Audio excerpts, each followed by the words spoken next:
بسم اللہ الرحمن الرحیم۔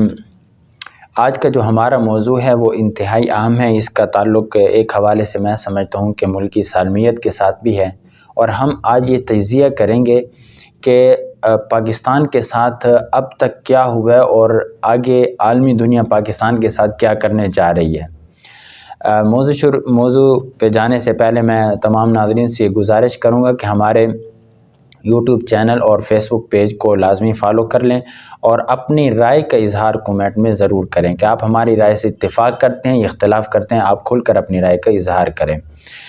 ابھی ٹویٹر پہ ایک ٹرینڈ ہے، وہ ٹرینڈ یہ ہے کہ ایک غالباً پی ٹی آئی کے کوئی ورکر ہیں یا صحافی ہیں، میں تو ان کو پرسنلی طور پہ زیادہ نہیں جانتا، انہوں نے کچھ ویڈیو بنائی ہے اور کہا ہے کہ سابق آرمی چیف جنرل باجوہ کی کچھ نازیبا ویڈیوز ہیں فیض حمید صاحب کے پاس۔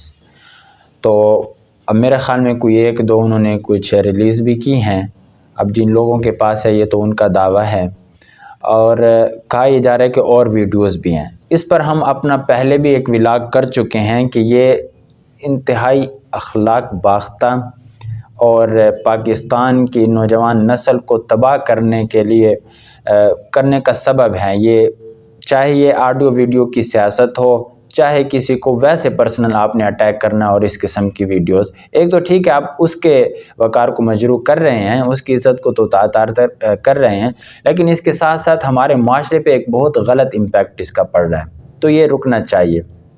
لیکن آج جس موضوع کے حوالے سے میں بات کرنا چاہتا ہوں کہ وہ یہ ہے کہ اس سے ہمیں اندازہ ہونا چاہیے کہ یہ لوگ اپنے مخالفین کے لیے یا اپنی ذاتی انا کے لیے یا اپنے ایجنڈے کو پورا کرنے کے لیے کس حد تک یہ آگے جا سکتے ہیں۔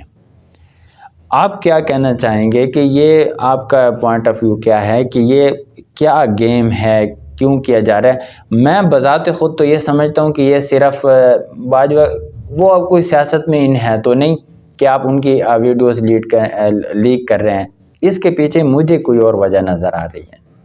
بسم اللہ الرحمن الرحیم۔ بالکل، آج کا جو ہمارا ٹویٹر ٹرینڈ ہے پاکستان کے اندر، جو ٹاپ ٹرینڈ مطلب چل رہے ہیں، تو اس میں جو ٹاپ پر 2-3 ٹرینڈز ہیں تو وہ بالکل اسی شرمناک ان کے ساتھ ہیں، مطلب ٹیگز کے ساتھ۔ ظاہری بات ہے کہ پاکستان کے لیے یہ ایک شرم کا مقام ہے کہ پچھلے چند عرصہ سے ہم دیکھ رہے ہیں کہ ہمارا کوئی پروڈکٹ مطلب یا کریٹیوٹی نظر نہیں آ رہی، ہمیں صرف اسی طرح کے ٹرینڈ سے سامنا کرنا پڑ رہا ہے۔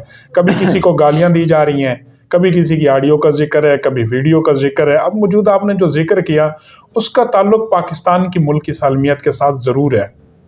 ایک ایسے شخص کے ساتھ اس چیز کو جوڑا گیا ہے جو پاکستان کی اور دنیا کی ٹاپ کلاس مطلب سیکورٹی ایجنسیز کا سربراہ رہا ہے۔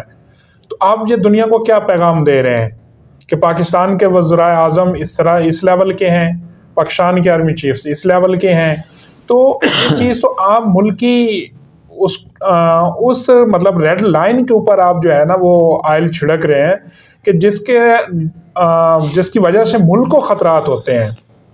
اب جہاں اس لیول کی یہ چیزیں ہو رہی ہیں تو یہ معمولی چیزیں نہیں ہیں۔ میں نہیں سمجھتا کہ یہ صرف کوئی ایک بندہ بیٹھ کے اس چیز کو ہینڈل کر رہا ہے، اس کے پیچھے ضرور کچھ اور ہے، اور وہ کیا ہے کہ وہ ہے آپ کا ڈیپ سٹیٹ۔ اب ڈیپ سٹیٹ کا جو ہمارے ہاں کامن کنسیپٹ ہے وہ یہ ہے کہ ملک کو کوئی ایجنسی کنٹرول کر رہی ہے۔ کامنلی اگر کسی بندے کے ساتھ آپ ذکر کریں گے تو یہی آپ کو نظر آئے گا، لیکن بنیادی طور پر اس طرح نہیں ہے۔ پاکستان کی ایک جو کنٹرولنگ مطلب اتھارٹی ہے اس کے اوپر بھی کوئی کنٹرولر اب آئے۔ یہ چیزیں جہاں سے ہو رہی ہیں تو ہمارا تو یہ گمان ہے کہ یہ پاکستان میں بیٹھ کر نہیں ہو رہا۔ ہاں جی، یہ پاکستان اور نہ یہ پاکستان کے لوگ کر رہے ہیں، نہ ہی پاکستان کے لوگ کر رہے ہیں۔ البتہ پاکستان کے لوگ ان لوگوں کے ہاتھوں استعمال ضرور ہو رہے ہیں۔ آپ جس کو جاب ہولڈر کہیں، مطلب کسی کا ملازم ہے، اس حیثیت سے پاکستانی کچھ لوگ کام کر رہے ہوں گے اور کر رہے ہیں، لیکن حقیقت میں یہ کسی اور کا ایجنڈا ہے۔ اب دیکھیں، ہم کتنے کافی عرصے سے کہتے چلے آ رہے ہیں کہ یہ پی ٹی آئی یا خان صاحب یہ پاکستان کی سیاست کا عنصر نہیں ہے، ان کا اصل مقصد کوئی اور ہے. انسٹالیشن کچھ آپ اور پروگرام ہاں جی، اب ان کی بنیاد دیکھیں آپ کہاں سے انہوں نے شروع کیا. ایک بندہ کب سیاست میں آیا، پھر اس کو جب سیاست میں عروج ملا وہ بھی اچانک ملا. اچھا، پھر جو سیاست میں اس کو عروج دینے والے تھے وہ لوگ آج خود اعتراف کر رہے ہیں کہ ہم ہی نے اس کو عروج دیا اور ہماری غلطی تھی. ہاں جی. اچھا، پھر اس میں یہ بات ہے کہ پی ٹی آئی نے تمام وہ لابیز استعمال کی ہیں، تمام وہ کمپنیاں ہائر کی ہیں جو اس کام کے لیے ہوتی ہیں اور اربوں کی فنڈنگ دے کے کی ہیں. مثال کے طور پر ابھی ہم بات کر رہے تھے کچھ دن پہلے اپنے ولاگ میں کہ یہاں پر پاکستان میں ایک تو سیاسی عدم استحکام جان بوجھ کر کیا جا رہا ہے. نہ تو خان صاحب کا مقصد ارلی الیکشن ہے، نہ ہی معیشت کو ٹھیک کرنا ہے جی. اور سیاسی عدم استحکام کیوں؟ تاکہ پاکستان مزید ڈی اسٹیبلائز ہو جائے. اچھا، اس کے علاوہ یہاں پر یہ بھی ٹویٹر نے بھی ان کا ایک ٹرینڈ بے نقاب کیا تھا جو امپورٹڈ حکومت نامنظور کے حوالے سے، یعنی فیک ٹویٹ آئی ہوئی تھی کروڑوں کے حساب سے. اب وہ فیک ٹویٹ میں تو نہیں کر سکتا، میں تو فیک اکاؤنٹ بناؤں، اگلے دن میرے اوپر چارج لگ جاتا ہے. اب ظاہر ہے کہ یہ کچھ کمپنیاں ہیں کہ جو مطلب رول سے ہٹ کے وہ مطلب ٹیکنالوجی میں بھی مہارت رکھتی ہیں اور پھر ٹیکنالوجی کو استعمال کر کے اس طرح کے ٹرینڈ بناتی ہیں. اور یہاں پر ایک اور بات میں آپ کو بتاؤں کہ یہاں پر پی ٹی آئی نے اربوں روپے لگا کے ایسی پلاننگ کی ہے، ایسی لابنگ کی ہے کہ پاکستان کے جو ہمارے ادارے ہیں ان کی اہم ترین شخصیات کی انہوں نے ویڈیوز بنائی ہیں. اچھا، پھر بنانے کا مقصد کیا تھا کہ وقت آنے پر ہم اس کو، اب ظاہر ہے کہ پاکستان، اب ہم دیکھیں انالیسس کریں، آپ بھی سوچیں، میرا ذہن یہ کہتا ہے کہ یہ مقصد صرف اپنی پولیٹکس کو آگے لانے کے لیے نہیں ہے، کیونکہ آپ کس طرح پولیٹکس آگے بڑھ سکتی ہے؟ اس کا پولیٹکس نہیں ہے. دیکھیں آپ نظریاتی، اگر ہم ایک اسٹیٹ کے حساب سے سوچیں، نظریاتی حوالے سے آپ کا ملک اب نظریاتی نہیں رہا، آپ کی سیاست نظریاتی نہیں رہی ہے، آپ کو یہاں پر کوئی اور ادارہ اتنا منظم نہیں ہے جتنا ہمارے پاس آرمی ہے. اب ظاہر ہے کہ آرمی کو بھی گندا کرنے کے حوالے سے کچھ نہ کچھ تو درکار ہوگا. تو یہ سارا گیم، یہ سارا سسٹم اسی طرح ایک منظم ایک ترتیب کے ساتھ یہاں پر چلایا گیا ہے. آج آپ دیکھیں کہ ایک بندے کے پاس اگر اس طرح کی ویڈیو ہیں بالفرض، تو اس کے پاس اور کتنے ریاست کے اہم راز ہوں گے. اچھا، پھر اگر ہم دیکھیں کہ ان کی پوری سیاست پہ کہ ایران میں جاتے ہیں اور کہتے ہیں کہ پاکستان کی سرزمین ایران کے خلاف استعمال ہوئی، یعنی یہ کتنا احمقانہ بیان ہے. کہتے ہیں کہ القاعدہ کو ٹریننگ آئی ایس آئی نے دی. ایک اور فیکٹر یہاں پر ہے جو پایا جاتا ہے پلے بوائے کے حوالے سے. ایک تو آپ تھوڑی وضاحت کر دیں میرے جیسے لوگوں کے لیے، پلے بوائے ہوتا کیا ہے؟ یہ پلے بوائے جس طرح کا ورڈ ہے، میرے خیال میں کچھ تو آپ کو اس میں سمجھ آئی ہوگی، لیکن انگریزی میں یہ ہے ان کی تہذیب کا حصہ. اس لیے یہاں کچھ ایسا لفظ بولا گیا کہ بہت زیادہ گندلا نظر نہیں آتا، لیکن اگر اس کو ہم اپنی ایسٹرن کلچر میں، اپنے مذہبی اقدار میں یا ہماری جو مشرقی روایت اس میں دیکھو تو بہت ایک گندی غلاظت بھرا ایک معاملہ ہے.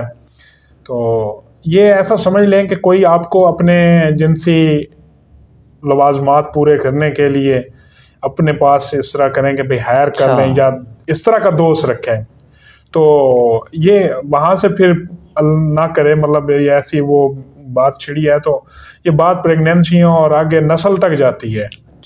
تو یہ جو بڑے سیلیبریٹیز اور بڑے وہاں یورپ کے اندر یہ کنسیپٹ ہے، یہ اس کو کیا ہوا ہے کہ میڈیا، مطلب ظاہر ہے کہ آگے بھی لوگ بیٹھے ہوئے تھے، میڈیا کے بھی کچھ لوگ ہوں گے، ان کے سامنے کہہ رہے کہ میں نے کہا ہے کہ میں پلے بوائے رہا ہوں. یہ کیا مقصد ہے؟